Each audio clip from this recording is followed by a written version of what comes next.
Hello रिमन। नमस्कार, स्वागत है आप सभी का आपके अपने YouTube channel Akshay Yadav G S पर। हम अपने पॉलिटी के पार्ट को कंटिन्यू करेंगे। इससे पहले हम पॉलिटी में जितने पार्ट्स होते हैं उनको पढ़ चुके हैं कि 25 पार्ट्स होते हैं कॉन्स्टिट्यूशन में, कैसे कैसे अमेंडमेंट में डाले गए हैं, कौन कौन सा पार्ट कब ऐड हुआ है, वो सब हम पढ़ चुके हैं।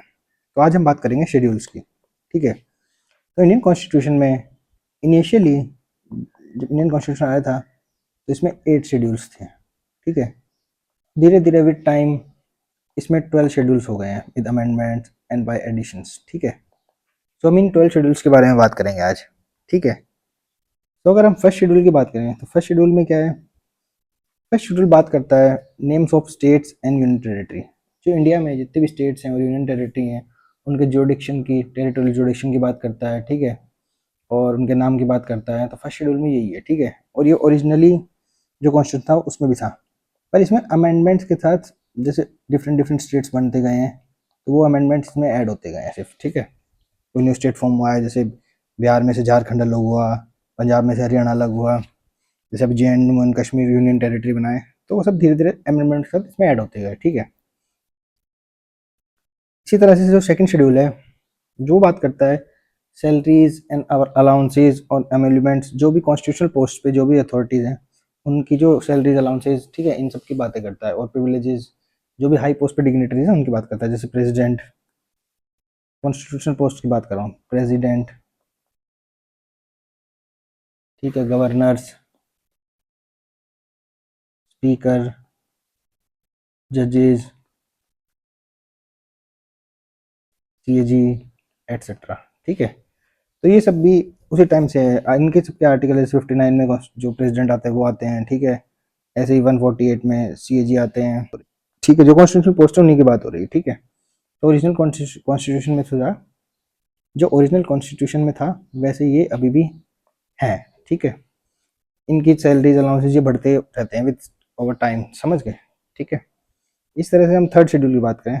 ठीक है, तो थर्ड शेड्यूल में क्या आता है, जो ओथ्स एंड अफर्मेशंस होती हैं, ठीक है, मिनिस्टर्स की, जैसे MP MLA के जो कैंडिडेट्स होते हैं उनकी, जजेस एंड द CAG, ये सब जो होते हैं इनकी जो ओथ्स एंड अफर्मेशन है वो सब इन आर्टिकल्स में है। ठीक है, रिलेटेड। तो ये जो थर्ड शेड्यूल है वो ओथ एंड अफर्मेशन के बारे में बताता है। ठीक है, इसी तरह से अगर हम फोर्थ शेड्यूल की बात करें, फोर्थ शेड्यूल में क्या होता है? फोर्थ शेड्यूल बात करता है allocation of seats in the Rajya Sabha. ठीक है, ठीक है, कितनी सीटें राज्यसभा में जो स्टेट्स को दी गई हैं, कौन से स्टेट्स को कितनी सीटें दी गई हैं राज्यसभा में। ठीक है, ठीक है, कुछ स्टेट्स में भी है और कुछ यूनियन टेरिटरी, जैसे दिल्ली जो यूनियन टेरिटरी में राज्यसभा की सीट है। ठीक है, और जैसे छोटी जो यूटीज हैं उनमें राज्यसभा की एक भी सीट नहीं है। ठीक है, सो फोर्थ शेड्यूल किसकी बात करता है? Allocation of seats in Rajya Sabha. ठीक है, इसी तरह फिफ्थ शेड्यूल की बात करें, फिफ्थ शेड्यूल और six schedule administration of tribal areas या शेड्यूल एरियाज की बात करता है। ये हमेशा ध्यान रखना, ये दोनों थोड़े एक जैसे ही लगते हैं सबको, पर जो सिक्स शेड्यूल है वो सिर्फ 4 स्टेट्स की ट्राइबल एरियाज की बात करता है, असम, मेघालय, त्रिपुरा और मिजोरम। ठीक है, और बाकी इसमें जितने भी ट्राइबल जो एरियाज हैं वो सब आते हैं। ठीक है, तो फिफ्थ शेड्यूल किसकी बात करता है? Administration of schedule areas and schedule tribes. ठीक है, और इस तरह से जो सिक्स शेड्यूल है वो इन 4 स्टेट्स में जो ट्राइबल एरियाज हैं उनके एडमिनिस्ट्रेशन की बात करता है। ठीक है, और इनके आर्टिकल्स आप देख सकते हैं, आर्टिकल 244(1) और 339(1), ये। ठीक है, और ऐसे 244(2) और 275(1).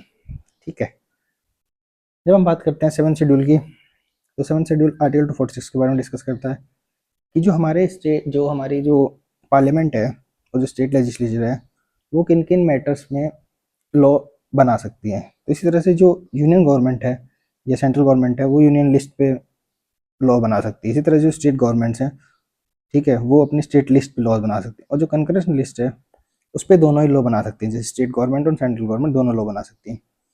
पर अगर कोई स्टेट गवर्नमेंट लॉ लाती है और उसको बाईपास करती है सेंट्रल गवर्नमेंट, कोई नया लॉ ला के, तो जो यूनियन गवर्नमेंट का लॉ होगा, सेंट्रल गवर्नमेंट का लॉ होगा, वो सुपीरियर होगा।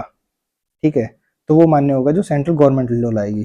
ठीक है, ना कि जो स्टेट गवर्नमेंट लाई थी। ठीक है, सेंट्रल गवर्नमेंट वाला लागू होगा, स्टेट गवर्नमेंट वाला नहीं होगा। तो ये एम्पावर करती है जगह पे इसको। ठीक है, जब कंकरेंट लिस्ट की बात आएगी।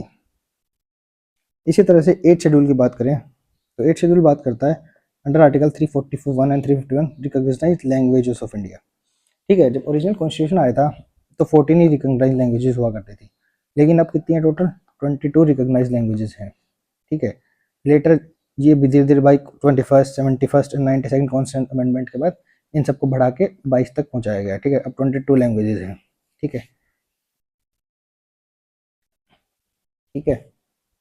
इसी तरह से बात की जाए 9 शेड्यूल की, तो ओरिजिनली कॉन्स्टिट्यूशन में क्या था, सिर्फ 8 शेड्यूल ही आए थे, जब जब ओरिजिनल कॉन्स्टिट्यूशन लागू हुआ था तो, ठीक है, 8 शेड्यूल ही थे। उसके बाद ये धीरे धीरे अमेंडमेंट के साथ डाले गए बाकी 4 शेड्यूल्स, ठीक है। सो 9 शेड्यूल स्टार्टिंग में डाल दिया गया था 1951 में। ये फर्स्ट ही कॉन्स्टिट्यूशन अमेंडमेंट एक्ट कर डाल दिया गया था, फर्स्ट कॉन्स्टिट्यूशन अमेंडमेंट एक्ट। ये क्यों डाला गया था? क्योंकि जो इनिशियली जो लॉज बनाए गए थे, ये किसके लिए था? जो लैंड रिफॉर्म्स के लिए जो लॉ बनाए गए थे और जो जमींदारी सिस्टम था, उसमें जब लोगों से लैंड लिया जा रहा था, तो उस लैंड को जुडिशियल रिव्यू से प्रोटेक्ट करने के लिए आर्टिकल 31 भी बनाया गया था कि इसमें जो भी लॉ डाले जाएंगे वो जुडिशियल रिव्यू से प्रोटेक्टेड रहेंगे, ठीक है। तो ये फर्स्ट अमेंडमेंट के साथ डाला गया था, ठीक है, क्योंकि ये फंडामेंटल राइट्स को वायलेट कर रहे थे, इसलिए इनको जुडिशियल रिव्यू से प्रोटेक्ट करना जरूरी था, क्योंकि उस टाइम पे जो right to property is a fundamental right में काउंट होता था। Right to property under article 300 A में, ठीक है, right to property under article 300 A में शिफ्ट कर दिया गया, ठीक है। इसी तरह 10 शेड्यूल की बात करें तो ये एंटी डिफेक्शन लॉ की बात करता है, ठीक है।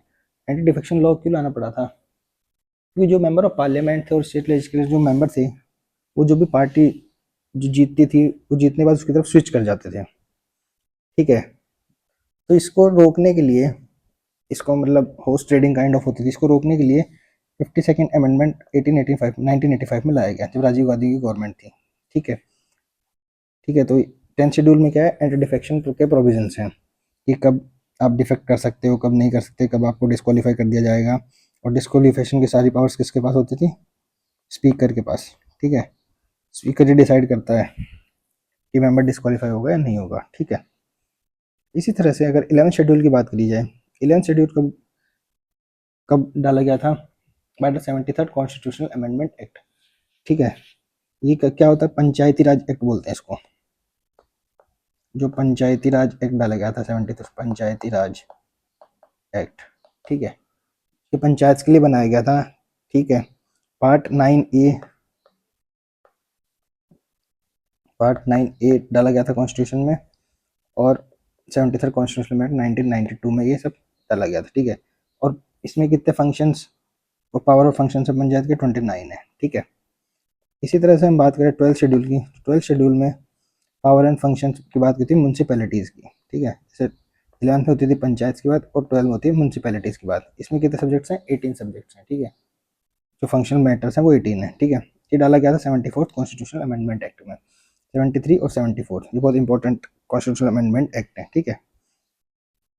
और जो 29 सब्जेक्ट्स पंचायती राज के 243 जी में है और 243 डब्ल्यू में 18 सब्जेक्ट जो म्यूनसिपैलिटीज़ के हैं, ठीक है। ये नीचे वाली एडिशनल इन्फॉर्मेशन है, ये सेम ही चीज़ जो मैंने लिखी है। तो थैंक यू वेरी मच। अगर किसी को कोई डाउट हो तो मुझे सो थैंक यू एवरीवन। आज की इस वीडियो में बस इतना ही। अगर मेरे भाई किसी को भी कोई दिक्कत है तो मुझे कमेंट बॉक्स में बता सकता है, ठीक है। थैंक यू, जय हिंद। और इस चैनल से जुड़ें, इसको सब्सक्राइब करें और अपने दोस्तों के साथ शेयर करें। Thank you.